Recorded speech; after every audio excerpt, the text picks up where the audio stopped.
तर तिसऱ्या दिवशी त्याच्यानंतर एक दिवस गॅप केल्यानंतर त्या सरीला 150 पेंडी निघा लागली माझी. म्हणजे 25 पेंड्या वाढत चालल्या. पेंड्यांची वाढ झाली. आपला रेग्युलर दाना घातल्यानंतर उगवायला 9 ते 10 दिवस लागतात. वर दिसायला बी हे आपलं 4थ्या दिवशी उगवला होता वरती. 4थ्या दिवशी एवढा म्हणजे निम्मा त्याचा कार्यकाळ कमी झाला त्याचा. ज्यात ती बीज प्रक्रिया केल्यामुळे ह्यात एकही बी असं गेलं नाही की फेल गेलं नाही की सगळे 100% जेवढं बी तुम्ही लावलं तेवढं सगळ्याचं जर्मिनेशन झालेलं आहे. 1500 पेंडी आता निघलेल्या आहे. म्हणजे आतापर्यंत 1500 पेंड्यांचं हार्वेस्टिंग झालेलं आहे.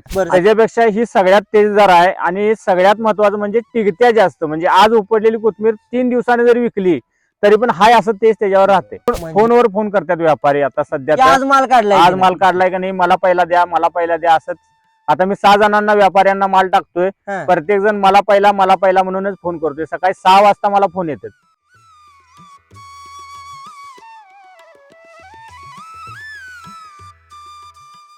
साहेब नमस्कार. नमस्कार.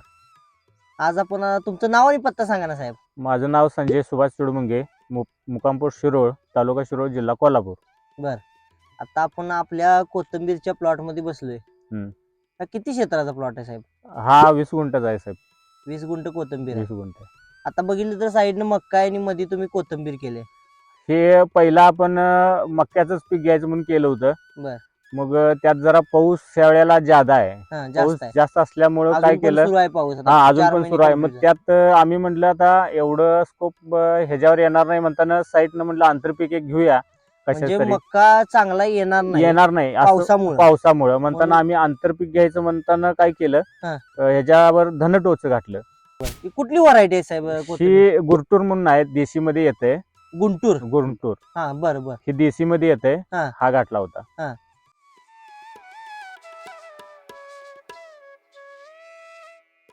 बरं, आता ह्याला सुरुवातीला तुम्ही कशा पद्धतीने केलं? ह्याला सगळ्यात सुरुवातीला म्हणजे सॉइल बुस्टर मध्ये रात्री भिजत घातला. सॉइल बुस्टर बरोबर त्याची बीज प्रक्रिया केली सुरुवातीला. रात्री त्याचं पाण्याचं मिश्रण केलं, त्यात भिजत घातला, रासारी सुकवत ठेवला आणि सकाळी उठून आणून आम्ही म्हणजे फक्त भिजवून काढला त्यातनं आणि तुम्ही सुकवत ठेवला. त्यानंतर दुसऱ्या दिवशी तुम्ही बी टोकन केलं. पण ते सॉइल बुस्टर मध्ये तुम्ही भिजवल्यामुळे काय फायदा झाला तुम्हाला? त्याच्यामुळे एवढाच फायदा जास्त झाला की आपला रेग्युलर दाना घातल्यानंतर उगवायला 9 ते 10 दिवस लागतात.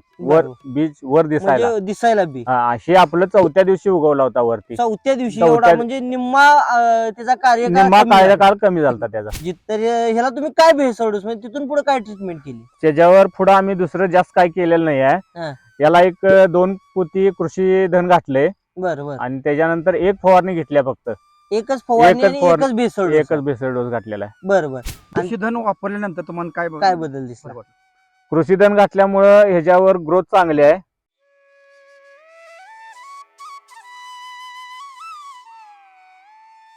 आणि वाढीचं प्रमाण याचं फास्ट राहिलंय. आणि दुसरी गोष्ट फुटवा, ह्याचं तेज आणि ह्याला सगळ्यात महत्वाचं म्हणजे एवढं वाढून पण आणि ह्याला फुलकळी आलेली नाही आहे.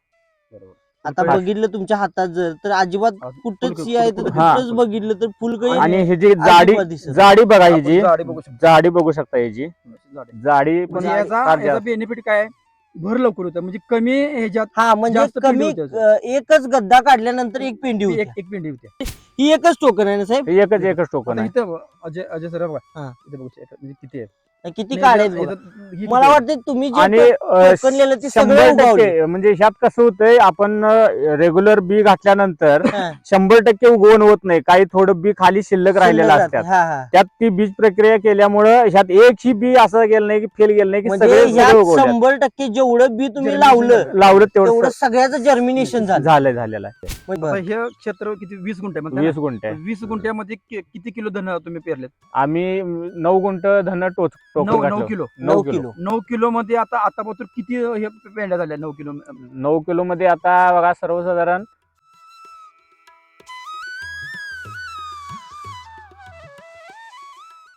एक 900 पेंडी आता निघल्या आतापर्यंत. 900 नाही, मग असं म्हणलं होतं 700 आणि 9. सॉरी 9 आणि 6 1500 पेंडी आता निघलेल्या आहे. 1500 म्हणजे आतापर्यंत 1500 पेंडे पेंड्याचं काढलेलं आहे. हार्वेस्टिंग झालेलं आहे. झालेलं आहे. 1500 बरं, आणि सरासरी काय दर भेटला हो साहेब? आपल्याला आता हे सुरुवातीला एक 25 न लागला, मध्यंतरी 20 न लागला हा. आणि आता 15 न चालू आहे. 15 सरासरी एक 15 न धरला तरी पण चालेल.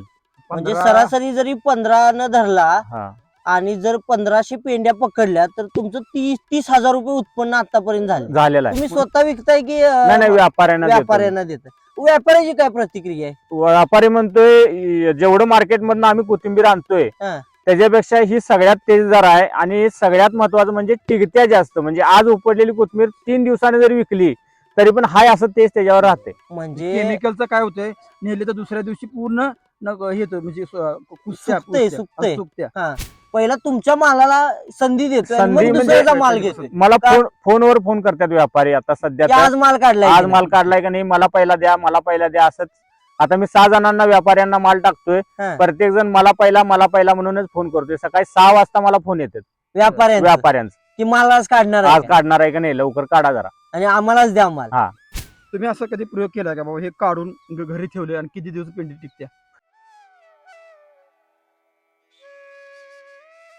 ह्याच्या आधी म्हणजे सुरुवातीला मी काहीच वापरलं नव्हतं, त्यावेळेला करत होतो. त्यावेळेला 1-2 दिवस तेवढीच राहायची. दुसऱ्या दिवशी कोमजून असं सुरतुक्या यायच्या, म्हणजे ते असं मुरगळून पडल्यागत व्हायचं. बरं. पण ह्या वेळेला आता मी सुरुवात केली पहिल्या स्टार्टिंगला, त्यावेळेला पाहुण्यांना तीन दिली होती. तिन्ही पण सांगितलं मला की बाबा ही 3-3, 4-4 दिवस जरी हाय अशी जरी उघड्यावर ठेवली तर पेंडी हाय अशी राहत्या, ताजी तवानी टवटवी दिसते म्हणून सांगतात. आणि वासाला कशी आता तुमच्या वावरात जर आलोय आपण की फक्त कोथिंबीरचा वास येतो? वासाला म्हणजे ह्याला मार्केटमध्ये पण तसंच सगळेजण म्हणतात की बाबा कोथमीर त्या तिथं एक 15-20 फुटावर जरी असली तर 20 फुटावरनं गिराईक त्यांच्याकडे ओढलं जातंय की कोथमिरीचा वास त्यांच्यापर्यंत पोहोचतोय. आणि आता बांधावर जरी आमच्या कोणतरी चालत गेलं तर म्हणतोय कुठलं धन घातलंय, कुठलं काय केलंय, प्रत्येक जण मला म्हणजे विचारतो. तुम्हाला इतर शेतकरी विचारायला लागलेत की बाबा तुम्ही या कोथिंबीरचं कुठलं बी कुठलं बियाणं मग तुम्ही आता ही जी कोथिंबीर आहे याचं श्रेय बियाला द्याल की तुम्ही वापरलेल्या ट्रीटमेंटला? आम्ही आता सध्या तर मी वापरलेल्या ट्रीटमेंटलाच देणार, कारण की कसं आहे ह्याच्या आधी पण मी कायमस्वरूपी कोथमीर करतोय, आंतरपीक असते माझं, नाही असं नाही. पण ह्या वेळी सारखी क्वालिटी मला कधीच भेटली नाही. एसबीटी वर आतापर्यंत म्हणजे तुम्हाला किती खर्च आला एसबीटीचा? आता सर्वसाधारणपणे मला म्हणजे हे टोकनल्यापासून आता हे निघोपर्यंत सर्वसाधारणपणे मला एक 3,500 रुपये खर्च आलाय फक्त एसबीटीच्या प्रोडक्टचा. नाही सर, टोटल म्हणजे बियाण्यापासून बेसल डोस अधिक फवारणी फक्त 3,500. 3,500 वर तुम्ही 30,000 आतापर्यंत तुमचं झालेलं आहे. म्हणजे 10 पट फायदा आहे एसबीटीचा. 100%.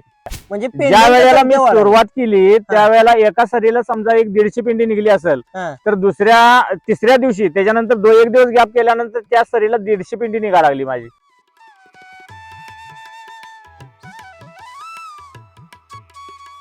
म्हणजे 25 पेंड्या वाढत चालल्या, पेंड्यांची वाढ झाली.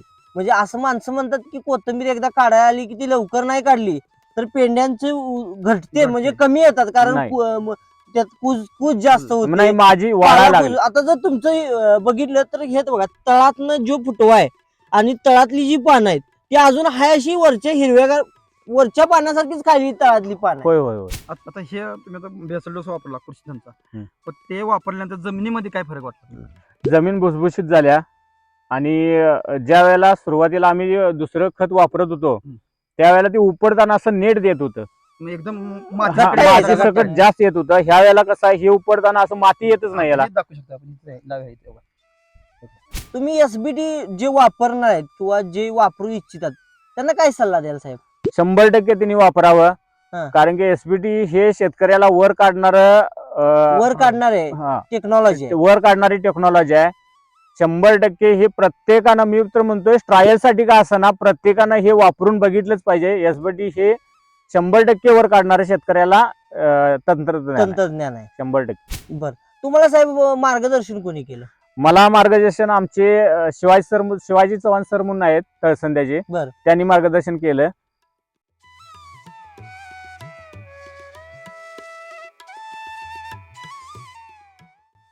चव्हाण सर नमस्कार. तुमचं नाव आणि तुमच्या शॉपीचं नाव सांगा ना. माझं नाव शिवाजी चव्हाण, शॉपचं नाव सायाने बॅग्रो, कॉन्टॅक्ट नंबर 87 67 58 50 25. साहेब आता जर हा तुमचा व्हिडिओ बघून जर तुम्हाला शेतकऱ्यांना कॉन्टॅक्ट करायचं झालं तर तुमचा एक कॉन्टॅक्ट नंबर द्या ना साहेब. माझा कॉन्टॅक्ट नंबर घ्या 9529 49 49 29 81. बरं, धन्यवाद साहेब. नमस्कार.